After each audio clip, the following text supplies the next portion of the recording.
we had just finished up the fight at the end of last session, where we'd finished beating up the dwarves that had blown up our wizard powder D factory. And one of the head spellcaster for the factory, I assume he's the head spellcaster, he's really good, had managed to survive the encounter. The guy that makes the wizard powder D. And we'd actually managed to capture a dwarf as well. No, he was the guy who started with almost 900 hit points and ended the encounter with 9. Mm-hmm. But he lived. Yep. So. Oh, and also we killed the police. That was important. The police drones. The police drones came, and they started trying to paralyze us, but we decided best not stick around. We were on a very limited schedule here. So we shot down the drones and ran. There was one dwarf survivor that we knocked out. We dragged him with us. And then we chased after that oood that had run away, because we need wizard powder D, and he's still our best connection. They were having some difficulty figuring out how they were going to chase that oood while dragging the dwarf they wanted to interrogate. But Croesus had this item that he bought at the beginning of the campaign called ossip wax or something. Ossip wax. You smear it on something and it becomes weightless, so he smeared it all over this dwarf, and then he was a dwarf balloon, and they were just pulling him through the tunnels. Pretty hilarious. We managed to keep on the trail of that oood. Yeah, he was they were in like the lowest level, and this is a flying city, so they were in all the glowing crystal stuff that's powering the flying city running through Jeffrey's tubes. We almost lost him, and I proposed splitting the party. I've started proposing at every opportunity. That's because he wants to split the party across time just to mess with me. It would be hilarious. But anyway, we caught up with the oood. He had fled to some tavern or something, presumably to drink his cares away, and he probably has a headache, a brain ache. He fell off a cliff during last combat, and his brain caught on the edge, and that's how he didn't fall to his death. So, posterior brain. Yeah. So anyway, I feel like an advanced civilization would find a way to protect that better. They do. Let their head dangle about. No, they do. They actually, it's usually retracted into their face. It only comes out when they're casting spells, because it's basically their spell casting organ. And they have them protected in orbs with like armor on the cord. So it is actually well protected. However, he was out there blasting dwarves with his brain, and then he fell off a cliff and rolled a 1 and ended up dangling by his brain from the cliff. So, we talked to him and say, hey, okay, sorry your factory blew up. Look, we caught one of the dwarves, if you want him. Do you have any wizard powder D still for sale? Because we really need some wizard powder D. We have a check and everything. And he was like, no, I don't have any wizard powder D. It was all in the thing that blew up. And I don't even have a shop anymore, so thanks for saving my life, but can't really do anything for you. Yeah. So we're like, well, can you cash this check for us? And he was like, well, you could just take the money and run, and then I basically betrayed the guy who signed the check to me. Yeah, and then we were like, but we saved your life, totally. We didn't have to. We saved your life. You owe us. And Aurora diplomatized them, and they convinced them that, okay, we just really want wizard powder D, so we're not going to betray the guy. We're going to use this to buy wizard powder D because we need it real bad. We need it real bad, man. We need our fix of wizard powder D. What happens if you snort wizard powder? I don't know. We'll try it. We'll probably find out. Yeah. Roll for initiative. I don't know, but I kind of want to decide, so you should try it. Anyway. Feels like Mika's campaign. So, we did cash the check with him. It was kind of funny. I think we visited the bank while we still had a captive, unconscious, weightless dwarf. Didn't we wrap it up in a blanket? Oh yeah, just wrapped him in a blanket. We wrapped it in a blanket. So we've got this unconscious dwarf under our arm wrapped in a blanket. We go into a bank. But it's not that weird though, because I mean, the city is full of magical stuff. There's people flying everywhere. There's all kinds of weird magical stuff going on. So like some random thing wrapped in blankets hovering. It's like whatever. That's normal. So yeah, we cashed out the check, and we figured, okay, well, the bootleg stuff was cheap, but we'll just go to the official place you can buy wizard powder D. It's more expensive, but it's like 20% more. We'll just have to dig into our own pockets a bit. The markup on this is ridiculous. I should get it in the market. So we get there, I think we went pretty much straight there at this point. I guess you interrogated No, it was- the dwarf force. Oh, that's but- right. Yes, we went to a hotel and asked to rent their interrogation room for a few hours. No, they did go. They did go rent a room. And Yeah, we rented was a like, room. so the 5 of you want to rent a room for an hour? Okay. Yeah. Don't mind the unconscious dwarf we've got on part of the wrapped fun. up in the blanket. He's probably like, that's not the first person Yeah. who's brought an unconscious dwarf. So we went in there and we interrogated a dwarf, and it turns out that there really wasn't a whole lot to him. He's just a terrorist who's come to try and disrupt their wizard powder D supplies. He had been given like information about how to do this by, it was an elf, was it? They had blown up. There were 2 bootleggers in town. About a month ago, they blew one of them up. They were supposed to lie low and build up their supplies, but basically that wasn't happening. So they're like, screw it, we're gonna go home. And then they got approached by this elf, who was like, hey, I have some supplies. Why don't you go blow up the other one? And they're like, okay. And he just totally ratted out the elf because dwarves think everyone but dwarves are awful things. So he's like, yeah, I don't care. His name was Gil de France. He works at the Elvish Embassy. Yeah. Whatever. Yeah. So there's probably some sort of weird political machinations going on behind the scenes, and we don't care at all because they're all going to die in 7 days anyway. That was a common refrain. Was like, oh yeah, there's all this taking like out as many loans from loan sharks as possible right now. Pay you back in 8 days. Yeah. Brilliant. yeah. 300%. Well, I've actually already done the I'll pay if we don't. When we went to get the wizard powder D, I told the guy that gave us the money. He said, yeah, we'll bring you back the wizard powder D within 7 days, and if we don't, double your money back. And it's great because he's a spellcaster. So anyway, yeah. So there wasn't a whole lot of information to get out of him, and then we were left with the decision: what do we do with him? And You have a room for a full hour. But Aurora was the only one who could talk to him because she was wearing the helm of languages, and he refused to speak anything but Dwarvish because he didn't want to pollute his tongue with other languages. And he actually considered it offensive that she could understand what he was saying in Dwarvish because it was unacceptable that she should be able to understand a proper language. But anyway, they came to an agreement that she would give him his backpack, which is full of stuff for hiding and laying low, and set him free, and then he would tell him all the stuff. So they agreed to that and did that, and she said, yeah, okay. She left him in the room with the backpack, and they decided they were going to knock him out because that was safer. So they knocked him out with his backpack, and they left. And as they were leaving, Croesus snuck away to the innkeeper and he said... didn't really sneak. He went over to the innkeeper and said, oh, by the way, there's an unconscious dwarven terrorist in our room. You should probably contact the police and have them come and get him.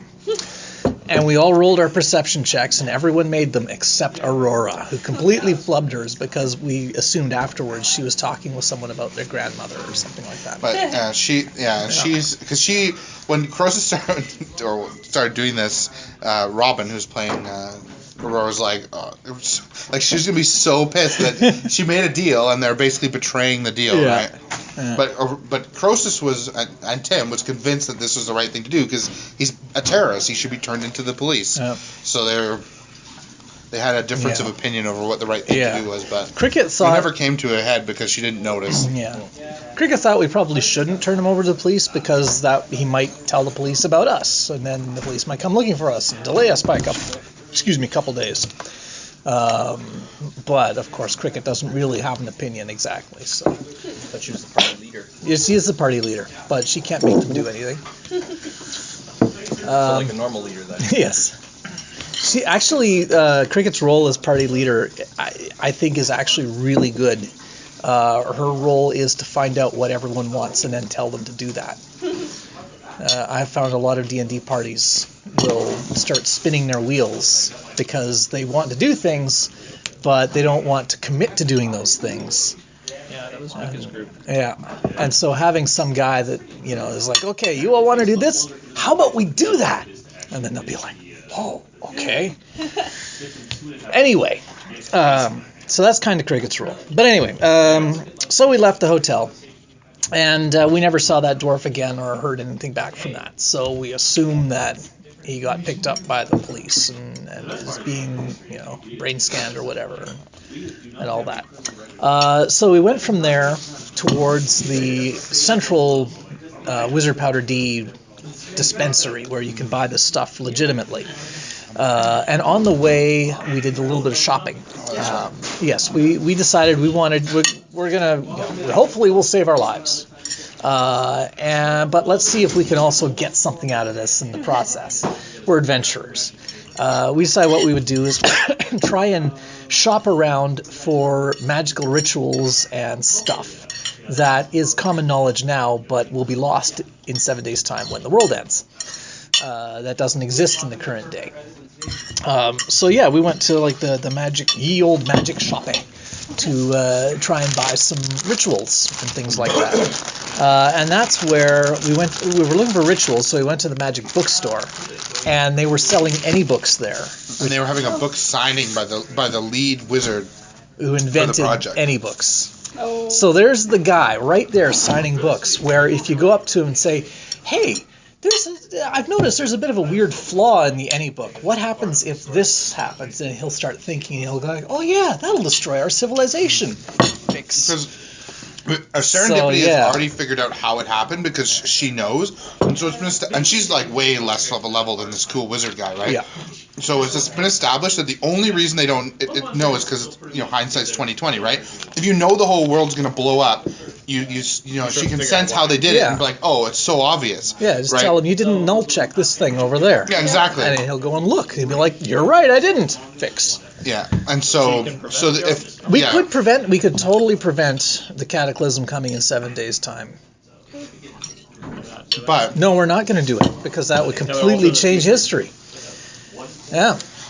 There's also the matter of whenever they try to change history, they have to pull Jenga blocks. We have a Jenga tower. Yeah. And if the Jenga tower falls, something happens that prevents us from changing the timeline. So, like, stopping a cataclysm that wiped out 3 huge magical civilizations and millions of people is a lot of Jenga blocks. Remove the Jenga tower. And the tower already has 9 removed right now, so it's a little wobbly right now. From all the other little things they did? Store it. Oh, we put it back together again. And I just keep track of how many. And so then the first time they have to pull 1 for some little thing, then it's like, okay, well, first you got to pull 8, and then you pull 1 more. Yeah. So every day it goes down by 1. I have no idea what would happen if during the setup it fell over. Like, pull 8, and then it falls over. The thing that you're doing now would just fall. Okay. You wouldn't say try again until you get it right. No. Okay. All right. Well, so yeah, if we did decide to try to save the world, then probably what we'd want to do first is go and save a hobo or something. That would make us pull a Jenga block, and then we'd flub it, and then the hobo would get eaten by a dragon, and then we're back to square one. It's a little bit. Actually, I wouldn't even say it's metagamey, because I wouldn't be surprised if it's like the timelines are getting more and more stressed, and then it's like an earthquake. It's a timequake. There we are. It's a timequake. The stress builds up, and you can trigger a timequake, and it reduces the stress on the timelines. Talking about that in a game recently, where they're like, if you go fast enough, you create a sonic boom from the sound, and if you go through time travel too recklessly, you create like a time boom. Well, it doesn't matter, because if you warn this guy, you'd pull so many that it would topple and he'd probably die before you could fix it. Something would happen that would prevent us from being able to change past. Not necessarily. I know I keep joking that, oh yeah, if we flub it, the dragon will just eat whoever we're talking to. That's because that's what happened the last time, or the first time that we flubbed it. But then the dragon waiting for your roll. Yeah, we saved a guy that history said had died, and then he was like, "Thank you for saving me." And as he was walking off, a dragon swooped down and glomped him up. And then, not subtle at all. But the thing is, the second time that this happened, it was a place that dragons different. could be, and it was on the far southern tip of their range. They very rarely come down the south, but they do maraud that south far. Yeah. Yeah, the second time that it happened, it was not a dragon at all. It was something completely different. So I joke about dragons, but something will happen, and it won't necessarily be something that is okay for us. Like when the dragon ate that guy, that was fine for us. Who cares, But the second time, be dead soon, yeah. No, that was in the future. Oh. Relative to us, this is a different time zone. this monster. He was gonna die. Yeah, he was going to be ripped apart by zombies. They saved him, and instead he got eaten by a dragon. It's probably better, actually. Yeah, probably. Anyways, going to the bookstore. Yeah, so we spent a lot of time in the bookstore, and actually nothing much came of it, though. Croesus did go up to that guy and say, Yes. you know, by the way, we're from the future, and your AnyBook is going to, like, destroy everything when it turns on. And so he just, like, looked over at security, like... and they kicked him out. Yeah, if it had been Serendipity, Vengold, or Topper, Tower, Shepherd, Soul, Strategy Time, who had done that, she might have been able to use, like, less insane-sounding terminology or whatever, and might have... Then actual Jenga blocks would have needed to have been pulled. But when Croesus did it, it was just wasn't convincing at all. A crazed hobo comes up to you and is like, you're going to destroy the world with that book you're writing, you know. I'm from the future. And he had just been going on because someone had... I think Aurora had mentioned, are you sure it's not dangerous or something? Yeah. And he's like, everyone is always about, like... Because he was complaining that they're setting up a backup Cortex center in the capital city. Yes. And when they're going to launch, they're only going to have one center, and it's going to be in this city. And everyone's like, oh, what if it fails? And he's like, well, we could wait 3 months for this backup center to come, or if it fails, worst case, we're down for a week and then we put it back up, which is better. Down for 3 months or maybe down for a week. Obviously, let's just launch it now, right? Yeah. And he was going on a tirade about how fans always think they know everything about how to make these things. Yeah. They don't understand the real problems. You and could then have Croesus totally... came in and they're just like, security, take him away. So yeah, nothing much really came of that particular side thing, but we did learn a few things that turned out to be useful information later. Funny how he mentioned, you know, like, we only have one central cortex that's running it all, and if it breaks, well, there's another one coming online in 3 months, but yeah. Anyway, turns out that information was useful later on. We'll get to that. We went to the Central Wizard Powder D dispensary, and we got in line. Yeah, there was a big long lineup with everyone had their numbers, and it was a Panoblin who was running the place, and they're super duper into rules and laws and stuff like that. So yeah, he was like, take a number, and we took the number, and then we went and did an awesome diplomacy check and traded our number with the next guy in line. So he went to the back of the line, and we were up next, and then we come up to the till right just after we got our number. And he was like, didn't I just give you that number? And he was like, okay. Well, they said, no, the other guy, we traded it. He's fine with it. Okay.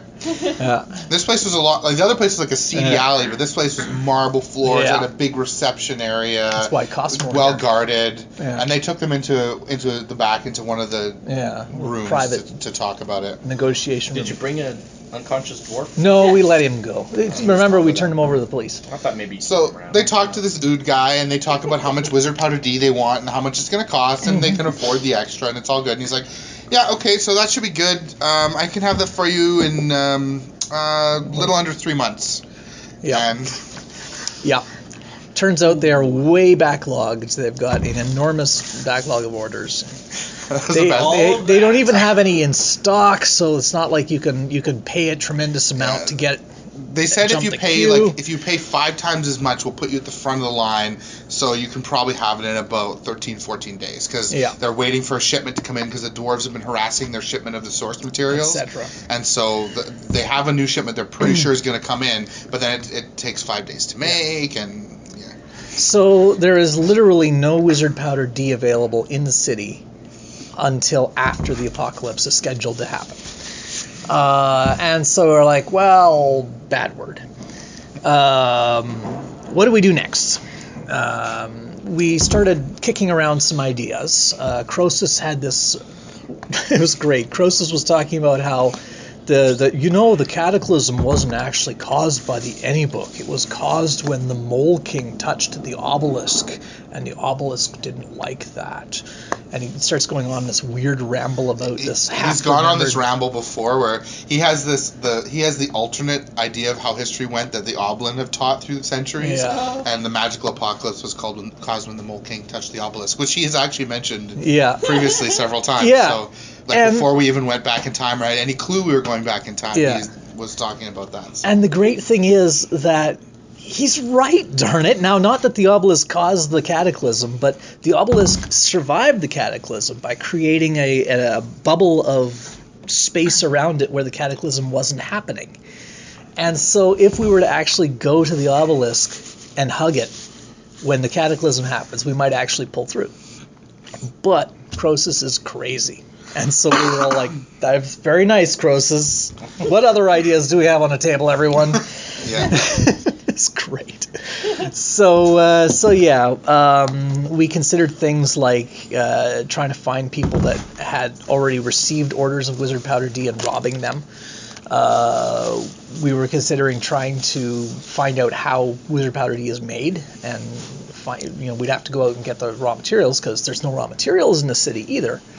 We don't even know what the raw materials are yet. It's a secret. And then we started treading on forbidden territory. We're like, well, okay, what if we delayed the apocalypse? Could we do that without disrupting history too badly? And then we remembered all that stuff that guy had said in the book signing about how, if the central cortex breaks, we've got a backup that will come online in 3 months anyway, or if the launch fails, we can try again in a few weeks and that sort of thing. Yeah, if they break stuff, we can probably fix it in a week or so. Yeah, and if it's completely destroyed, then there's one that comes online in 3 months and stuff like that. And so we were like, okay, so maybe that won't completely disrupt the timelines. It'll just disrupt them a little bit, and we'll survive, and then we'll get back to the current day, and everything will be fine except everyone has a second nose in their forehead or something. And, little details. And so we were thinking about that. But before we committed to doing that, because until this point, pretty much everyone in the party had been totally dead set against tampering with history. And it's led to some interesting moral problems, too. Well, I haven't had any moral problems with this, but John thinks there's complex moral issues involved here. Where we're like, we see some guy in trouble, and we're like, do we help him? And we're like, nah, he'll die in 7 days anyway. It doesn't matter what happens. Or even you could save the lives of millions of people. Yeah. But who knows what the outcome is if you do that, right? They'd be dead by the time we got to the future anyway. Why bother saving them? But their kids might be alive. Yeah. And we don't have room for them. Yeah. They took our jarbs. Anyway, so we decided before we get into that, there are some of our party that have been sort of thinking about how, maybe it's kind of evil letting all these people die. Aurora in particular, I think, is starting to really want to save people, and Croesus. Aurora and Croesus are the ones who kind of want to. They're not like dead set, yes, we should do this, but they kind of are leaning towards, it would be kind of really nice to save all those lives. Yeah. I'm pretty sure Serendipity, Mingles, Trevor, Toppler, Tower, Scepters, all strides through time, is fine with the civilization falling. Hank shrugs a lot at these sorts of things. Yeah. I think, they have a sense that they don't want to mess with things. And they know they're pulling Jenga blocks, like in some abstract way, so they know there's risks involved in messing with history. Yeah, I'm of the opinion that we should totally try and let history unfold as much as possible like it did. At least in this particular instance, in terms of the collapse of the oood. I have other things I want to tamper with, but not this. And so the Jenga tower gives me hope, because I know that even if the party goes completely soft-hearted and soft-headed and tries to change things, the Jenga tower will fall and everything will be fixed. But anyway. Maybe make sure that you're not the one the Jenga I know. blocks. I mentioned that I had a conflict of interest, everyone. If we do this thing, Brian wants it to fall. Cricket wants it to fall, though. It's interesting, in character, if Cricket is ordered to, she will do it, so I don't know. Well, you don't have to pull the blocks. Usually if we pull more than one, I just get the whole party to take turns. Yeah. But you could always abstain if you feel like you can't properly do it. I think that, in previous cases when we were all pulling blocks, it was stuff that the whole party wanted to do. I think if it's something that one person in particular is doing, then it's sort of up to them to pull the blocks. Yeah, I guess so. If one of us snuck off into an alley to go and save some hobo or something, they're the ones responsible for pulling the blocks to make that happen. Yeah. You already saved one hobo. Yeah, we did, and we had to pull a Jenga block for that. Normally it wouldn't matter because they're all going to disintegrate anyway, but this hobo guy had had his second brain cut off, so he wasn't magical, so he would survive the apocalypse, but he's a hobo in a flying city. That crashes. So he was going to die, and Aurora convinced him to take a vacation to the countryside, and so now he'll survive. So we have made a difference. A brainless oood will survive. That wouldn't have survived otherwise. So anyway, we decided before we get into explicitly planning out the end of All We Know, we should try talking with that oood again that ran the bootlegging operation and see if he can hook us up with any wizard powder D. And so we went and we tracked him down, and we had another big conversation with him about what can you do for us, and what can we do to help you do that for us. And he suggested a place to meet for this conversation, the local Makir Den. Oh, yeah. Makir is something we've encountered before. It's a Panoblin drink. They invented it. And the Panoblin are all about like reason and rationality and science and whatever. And so they invented this drink. It's basically a fermented version of an oblin drink. And what it does is for the most part, it's like alcohol. It makes you like drunk or whatever. But you can pick one topic and it lets you super focus on it. So you're like super focused and very smart and genius about this one topic. But in every other way, you're drunk. And so then they go there and they have these Makir dens where they're all talking, about some philosophical concept or about floral science or about, magic or whatever they're talking about. And they're just super focused, but they're also like slurring their words. Well, maybe not slurring their words on that, but, they're spilling their drink and, whatever. They're super drunk in other regards. Yeah. And Croesus really loves Makir because it lets him focus on the stuff he wants to focus on. But other party members, and Serendipity in particular, feel like he has a problem with it and have been trying to keep him away from it. So we go to a Makir den, and excuse me, and Serendipity, Van Ghost Malor, Toppler, Tower, Shepherd, Soul, Stride Through Time, is the one who's going to talk shop with this guy mostly because she's the wizard, and Aurora is along because she's the diplomancer. She'll go ding and make him do what they want. Croesus wants to have some Makir, and so they decide to to order a cricket to be his chaperone, to sort of stick with Croesus while he's off having some Makir. We'll go and make the deal. The first thing he does is order a double. Yeah, orders a double, and that would backfire. And Cricket, of course, has to do everything he tells her to. So she's a great chaperone. So yeah. Croesus gets his Makir on, and he starts getting pretty drunk on the Makir.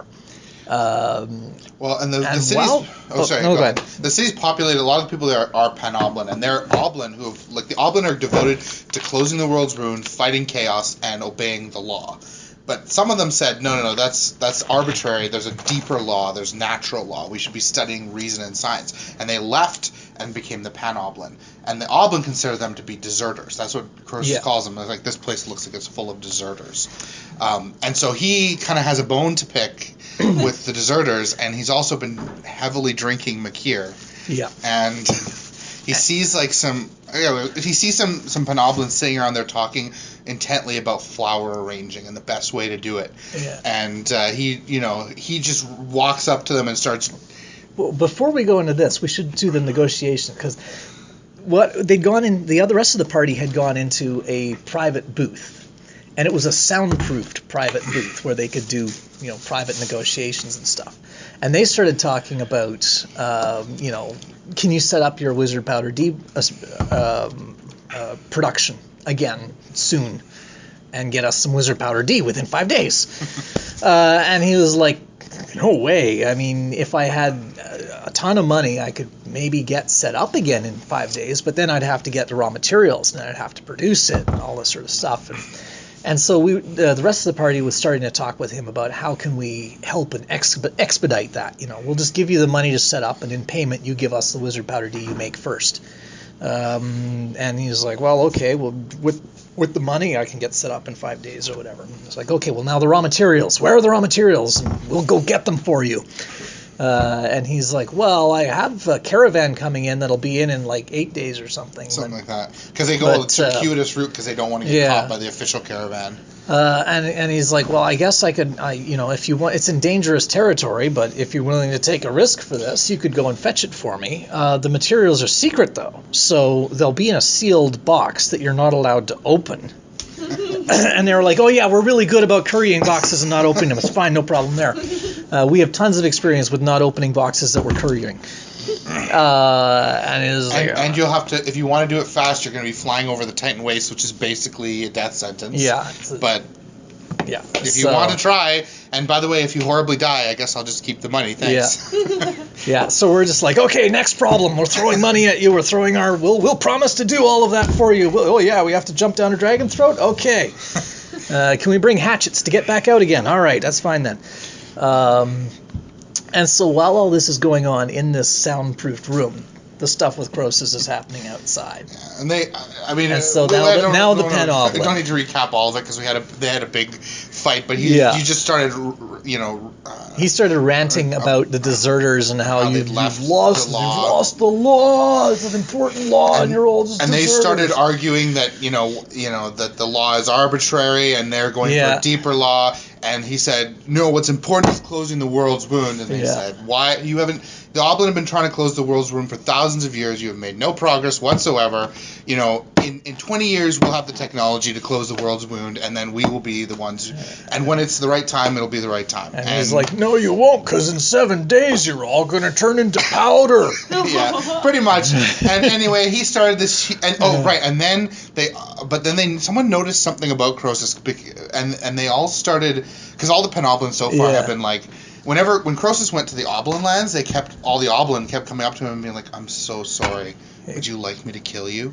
He's been crippled or something. But the Penoblin have all been like, oh, what is with you? That's fast. You come to my house? I want to study you. Yeah. And so all of a sudden they all just notice there's something weird about Croesus when he starts acting weird, and they all switch their Makir focus onto Croesus, and they all just start coming up to him and be like, And Cricket is just like intercepting all of this. He's like, no, please stand back. And they're all like touching him, and one of them's like, whoa, feel his heart, and they all start putting their hand on his heart, and he's like, no one's feeling my heart, and he starts flipping the table, and there's a huge bar brawl ensues, and they're magical, and the whole thing is like and Cricket is just with gusto jumping into this bar brawl because Croesus wants to fight, and so Cricket's gonna fight with him. And so they're like, it was great. We had this huge bar brawl, Cricket and Croesus, like back to back, fighting, while the rest of the party is in a soundproofed booth, not aware of what's going on out there at all. They're like, should we check in on Croesus? No, it's okay. Cricket's watching him.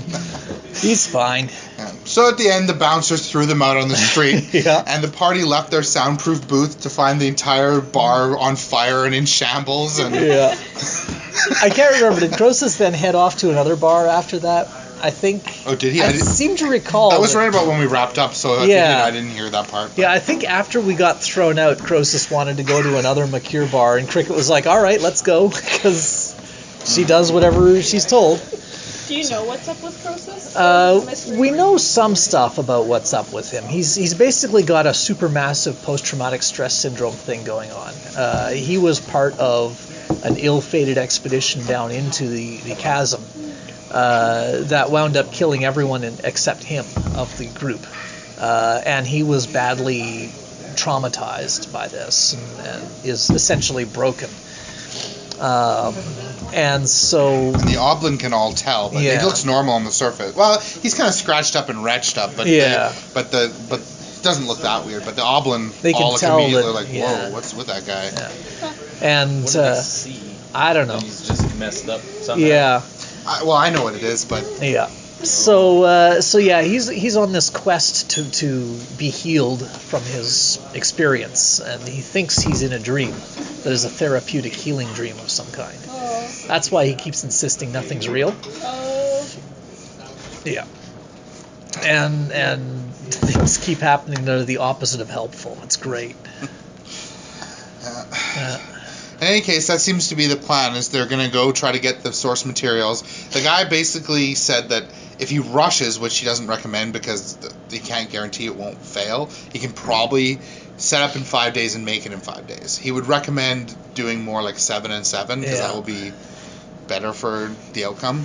And so so far their best. That's their best deadline so far is 14 days. Because the official place said they could get it, I think, in like 16 days, but you have to pay 5 times the price to jump the queue. So what we're thinking we'll probably do then is disrupt the official launch of the AnyBook. Not stop it, but disrupt it. Make him delay for a couple weeks to give us enough time to get the wizard powder D and head back and get back to the future. So some people were talking about flower arrangements or something and closing the chasm, although the deserters think no, that's pointless and they're better than everybody else. I don't know. I don't even know they're talking about this. But the plan, on the other hand, yes. Let me tell you about what we're going to do. Well, you see, we have to get the wizard powder D, and by that, we have to supply this awesome wizard dude, as his name loosely translates into. I'd pronounce his name in kind, but that would be unpleasant to your ears. However, so we're gonna go up to the Titan Wastes and get some raw materials, although we're not allowed to see what they are because they're trade secrets and blah blah blah. He doesn't even want our help to make the stuff. And then we can fund his lab reconstruction and delay the launch of the AnyBook by sabotaging the codex. Flower arrangements. What? Why are you even talking about that? Waiter! I have some more Makir. I'll get the good stuff, not the baby. I want the good one. You know, you guys talk about 1,000 years and nothing, but you've forgotten who you are. Don't you even remember what the world's wound is like? Don't you even remember your hearts? No, you can't touch my heart. Get back, get away, get off. Get your hands off of me, you darn dirty deserters. So, we have a plan? I honestly can't see any way that this plan is going to work. I think we're pretty much doomed.